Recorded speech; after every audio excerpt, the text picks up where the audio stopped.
అప్పుడు హరికృష్ణ గారు అబ్బాయి ఉన్నాడు కదండి, జూనియర్ ఎన్టీఆర్. అవును. ఎలా ఉండేవాడండి ఎన్టీ రామారావు గారితో? ఆయన అప్పుడు చిన్న పిల్లగాడు సార్. చిన్న పిల్లగాడు. వాళ్ళ అమ్మ వంటలు వండి పంపిస్తుండే, ఉమ్, ఆ వంటలు తీసుకొని వస్తుండే. అప్పుడు ఆయనకు ఉమ్, ఆటోలోనే స్కూల్ పోతుండే, ఆటోలోనే వస్తుండే. ఎక్కడ పోవాలన్నా ఆటోలోనే. ఉమ్. ఆటోలో వస్తుంటే సార్కు కనిపించేవారు. కనిపిస్తుంటే సారు తిన్న తర్వాత మళ్ళా ఉమ్, రిటర్న్ సార్ కార్లోనే వస్తుండే. అప్పుడు ఉమ్, మేము మళ్ళీ ఆయన కూర్చోబెట్టుకొని అక్కడ వదులుతుండే శంకర్ మఠ్. ఉమ్, ఆడ ఇంటికాడ ఆపాలి. ఉమ్, ఆపితే ఈయన దిగుతుండే. ఉమ్, రచన పోయిందా, ఉమ్. ఇల్లు టర్న్ అయిందా? టర్న్ అయింది సార్, పద. ఓకే. అట్లా రోజు వారంలో 2-3 సార్లు వస్తుండే ట్రిపుల్. ఉమ్, ఆయన భోజనం తీసుకొని వస్తుండే, చికెన్ మటన్ ఉమ్. ఈయనకి ఇష్టమున్నే తీసుకొని వస్తుండే. అంటే హరికృష్ణ గారి భార్య ఆవిడ, అది జూనియర్ ఎన్టీ రామారావు వాళ్ళ అమ్మగారు ప్రత్యేకంగా తయారు చేసేవారు. తయారు చేస్తుంటే సార్ తింటుండే, ఇష్టంతో తింటుండే. ఒకసారి సార్ కూడా తీసుకొచ్చిండు, కల్పించిండు. ఏడిచింది. ఓకే అమ్మా ఓకే అన్నాడు. మేము కూడా వాళ్ళ ఇంటికి పోయినాం. నేను, కృష్ణారావు అని ఇంకొక ఆయన ఉన్నాడు. హరిబాబు తీసుకుపోయిండు, కూర్చోబెట్టిండు, మాకు ఛాయ్ తెప్పించి ఛాయ్ పెట్టించి ఛాయ్ తాగినాం. చాలా మంచి ఆమె ఉండే అమ్మాయి. అంటే జూనియర్ ఎన్టీఆర్ గారు వాళ్ళ అమ్మగారు వచ్చి కాళ్ళదండం పెట్టడం, దండం పెడుతుండే, మంచిగా ఉంటుండే. అట్లా ఎక్కువ క్లోజ్ అయిపోయిండు. లాస్ట్ కు రవీంద్ర భారతిలో ప్రోగ్రామ్ ఉన్నది, ఈయన భరతనాట్యం ప్రోగ్రామ్, జూనియర్ ఎన్టీఆర్ది. ఓకే. సార్కు మేకప్ వేస్తే ఆయన ముత్తు ముత్తు ఇంకా తమిళ్లోనే మాట్లాడతాడు వాళ్ళతో. ఓకే. తమిళ్లో మాట్లాడి ఆయనకి మొత్తం మేకప్ వేసుకొని తీసుకొచ్చిండు. తీసుకొచ్చి చూపెట్టిండు. చూస్తే బ్రష్ వేయాలి మళ్ళా టచింగ్ చేసిండు. Okay final junior NTR touch చేసి పోరా మనమడా కప్పు కొట్టుకొని రా. ఓకే. అది నిజంగానే కప్పు కొట్టుకొచ్చింది సార్. అది అక్కడ ఆశీర్వదించింది ఎవరు అనుకున్నారు మరి? ఎన్టీఆర్ తాతగారు ప్లస్ ఆయన ఒక దైవశక్తి ఉందిలేండి ఆయన దగ్గర. అయితే చెప్తున్నా, కొట్టుకొస్తాడు, కొట్టుకొచ్చి ఉరుక్కుంటూ వచ్చి జూనియర్ ఎన్టీఆర్ చల్లగా బతుకురా నాన్న అన్నాడు. అయితే అప్పుడే 2-3 సార్లు నేను పట్టుకున్నా. సార్ డైలాగ్ చెప్పు, చెప్పాలనా తాతకు చెప్పాలనా? సార్ డైలాగ్ చెప్తుండే సార్ ఆడు. సరే ఎన్టీ రామారావు డైలాగ్ చెప్పి మొత్తం చెప్పేస్తుండే. నాకు యాద లేదు, డైలాగ్స్ మొత్తం చెప్తుండే. ఓకే. అంతా అంటే జ్ఞాపక శక్తి ఉన్నది. నేను ఇటు పైకి వస్తాడు అని నేనే అనుకున్నా. అది మనకు శక్తి ఉన్నది. సేమ్ అంటే జూనియర్ ఎన్టీఆర్ ఎలా ఉంటారంటే ఎన్టీ రామారావు గారు ఉంటారు.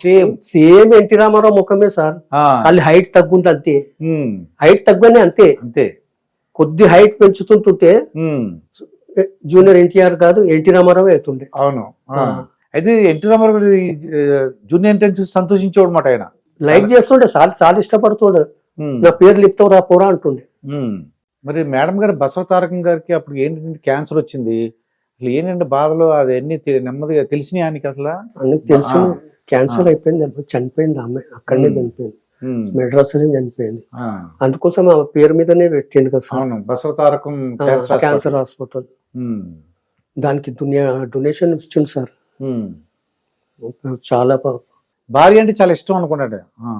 భార్య పిల్లలు ఆడ ఇట్లా డోర్లోకి వెళ్ళే పోతుండే, కార్లోకి వెళ్ళి పోతుండే, తారా వదులుకుంటుండే పోతుండే. ఆడ డైనింగ్ టేబుల్ నే కూర్చుంటుండే. నేను ఇక్కడనే కూర్చున్నానండి రండి, చెయ్యి ఇట్లా కడుక్కుంటుండే అంతే. రఫ్ కూర్చొని చేయిలు కడుక్కోవడం నిదానంగా లేదు. వెళ్ళిన భోంచేసేయాలి, మళ్ళీ పోయి పండుకోనాలి అంతే. పండుకుంటుంటే మళ్ళీ ఆయన పండుకున్నా కానీ ఎప్పుడు మేలుకు వస్తుందో తెలియదు, ఎప్పుడు వస్తుందో తెలియదు. లచ్చన్న 3ంటికి బయలుదేరుతాం, మంచి సార్ అంటే. నేను 3ంటికి బయలుదేరుతా కాదు, నేను వచ్చి బండికాన్నే కూర్చుంటుంటే ఆయన మేలుకొచ్చగానే బుడుకుని వచ్చేస్తుండే. అది 2 గంటలకు పోతుంటే 3 గంటలకు 2 గంటలకు ఒక పైలట్ ఒకడు ఉండడు, ఇస్కాట్ ఒకడు ఉండడు, మేము వెళ్ళిపోతానే ఉంటాం. మళ్ళీ వీళ్ళు వచ్చి మధ్యలో జాయినింగ్ అవుతారు, ఎక్కడ జాయిన్ అవుతారు. అట్లా. ఎన్టీ రామారావు గారు మనవాళ్ళు కూతుళ్ళు అన్ని చాలా ఇష్టం సార్, మన్మన్లు మన్మరాలు. ఉమ్, హరిబాబు బిడ్డ పెళ్లి, ఓకే హరిబాబు, ఓకే హరిబాబు బిడ్డ పెళ్లి, అంటే హరికృష్ణ గారు. హరికృష్ణ బిడ్డ పెళ్లి, ఆడపిల్ల. పిల్ల. ఆయన లోపల పోయి ఏం చెప్పిండో ఏమో, ఉమ్, బయటకు వచ్చేదాక లచ్చన్న నువ్వు ఎట్లనన్నా చేసి సార్ను 7 గంటలకు తీసుకురా, 7 గంటలకు ముందు తీసుకొచ్చేది. 7 గంటల కన్నా ముందు తీసుకురాకు, ఉమ్, 5 నిమిషాలు పర్వాలే, 7 అయినా పర్వాలే, ఉమ్, కానీ 7 గంటల తర్వాత తీసుకురా, 7 కన్నా ముందు తీసుకురాకు అంటే, నువ్వు సార్కి ఏం చెప్పినావు అంటూ, ఉమ్, నేను 6:30కు చెప్పిన. ఉమ్. అది అమ్మ 1/2 అవర్, మీరు కాలం గడపాలి. అరే అమ్మ. ఉమ్. ఎందువల్ల 7 తర్వాత అంటున్నారు, ఎందువల్ల అంటారు ప్రజలు? ఆడ ఫంక్షన్ ఏముందో నాకు తెలియదు, ఓకే 7 గంటలకు తీసుకురా అన్నాడు. ఉమ్. అంటే కార్యక్రమం అంతా అయిపోయినాక వీణ అక్షింతలు వేయడం. అత్యంత లేనికే టైం. ఉమ్. సరే సార్ 7 గంటలకు వస్తుంది. 6:30 అయిపోయింది, 6:15 అవుతుంది, ఉమ్, 10 నిమిషాలు ఉన్నది. ఉమ్, లోపల పోయినా, ఉమ్, డోర్ తెరిచింది, ఉమ్, ఉమ్. బయటకు వచ్చిన. ఈమె ఎదురుగా కుర్చేసుకొని కూర్చున్నది, లక్ష్మీభారతి గారు. ఉమ్, ఆమె తోసి, ఉమ్, ఈమె వెళ్ళనని వెళ్ళాలి, లేకపోతే ఈమెను తోయన్న తొయ్యాలి, ఉమ్, సార్ బయటికి రావాలి. ఉమ్, 5 నిమిషాలే ఉన్నా సార్, ఉమ్, 5 నిమిషాలు ఉంది ఉమ్, అన్న. ఈమె ఇట్లా కూర్చున్నది, ఉమ్, ఇట్లా దోసేసి అట్లా పడిపోయింది. అది ఉమ్. తోస్తారు అంతే. తోసేసిండు, అట్లా పడిపోయింది. ఉమ్, వచ్చి కూర్చున్నాడు, ఉమ్. బండి స్టార్ట్ చేసి పోయింది. కాదు తోసింది ఎవరు? ఎన్టీ రామారావు గారు తోస్తారా? ఎన్టీ రామారావు తోసిండు. అంటే వెళ్ళొద్దు అంటున్నారు ఆవిడ. వెళ్ళొద్దు అంటున్నది, వెళ్ళొద్దని అంటున్నది. ఉమ్, తోసేసిండు, పడిపోయింది ఆమె. ఓకే. దాన్ని చూడలే. ఉమ్, వచ్చి బండ్లో కూర్చొని స్టార్ట్ చేసి దాబా వెళ్ళిపోయినాం. ఉమ్, కరెక్ట్ 7 గంటలకు. ఇటు పక్క మొత్తం మన్మన్లు మన్మరాళ్ళు, ఉమ్, ఇటు పక్క కోడళ్ళు కొడుకుడు. ఓకే. ఇక వీళ్ళందరినీ చూసిండ్రు, అందరు పూలు చల్లుతున్నారు. ఉమ్, గుడ్ మార్నింగ్ తాతయ్య, గుడ్ మార్నింగ్ మమ్మయ్య, గుడ్ మార్నింగ్ డాడీ. ఉమ్, ఆడికి పోయే మటుకు చల్లగా అయిపోయాడు, ఉమ్. కోపం అంతా పోయింది. పోయింది. లోపల పోయాడు, ఉమ్, అత్యంత లేచిండు. బ్రేక్ఫాస్ట్ చేయాలి, ఉమ్, ఎట్లనే నన్ను పిలుస్తాడని నేను కూర్చున్నా. పెద్దబాబు వచ్చిండు, ఉమ్, లచ్చన్న సార్ రమ్మంటున్నాడు. ఉమ్, సార్ కూర్చొని ఉన్నాడు. పోయినా సార్ ఉమ్, టిఫిన్ చేయి లచ్చన్న. ఉమ్. సరే సార్. ఓకే. టిఫిన్ పోగిన ఉమ్, సార్ ఇంకా పోయి నిలబడంగానే హరిబాబు నన్ను పట్టుకున్నాడు. అది. హరిబాబు పట్టు గుంజుకొని ఉమ్, టిఫిన్ చేసి ఉమ్, ఈడనే ఉండు, నేను వదిలినప్పుడే పో, ఉమ్, ముంగడ పోతే నువ్వు సార్ వచ్చేస్తాడు, ఉమ్, ముంగడ పో, ఇక్కడనే ఉన్నాడు. ఉమ్, ఇక 10 నిమిషాలు 15 నిమిషాలు అయింది, 7:30 అయితే ఉమ్, ఇక వదిలేసిండు. పో అని. సార్ టిఫిన్ చేసిన సార్, ఉమ్, వెళ్దాం సార్, ఉమ్. వెళ్దామా అని అడుగుతాడు. అది. వెళ్దాం సార్ అని ఉమ్, కొన్ని బండి దగ్గర ఉన్నా.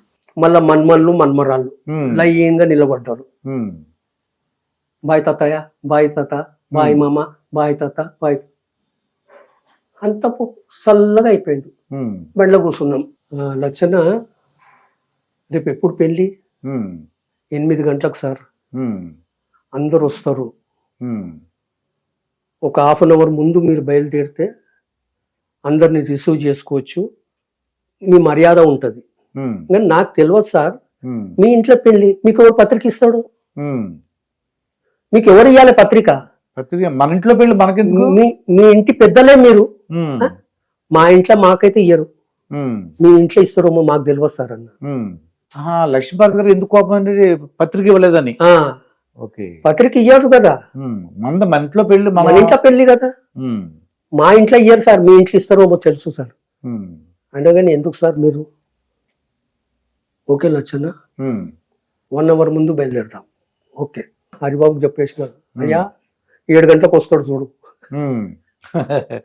ఓకే లచ్చన్న, 7 గంటలకు రాని. ఉమ్, ఆడ నిలబడ్డాం, అందరినీ రిసీవ్ చేసుకొని అందరినీ ఉమ్, నాన్న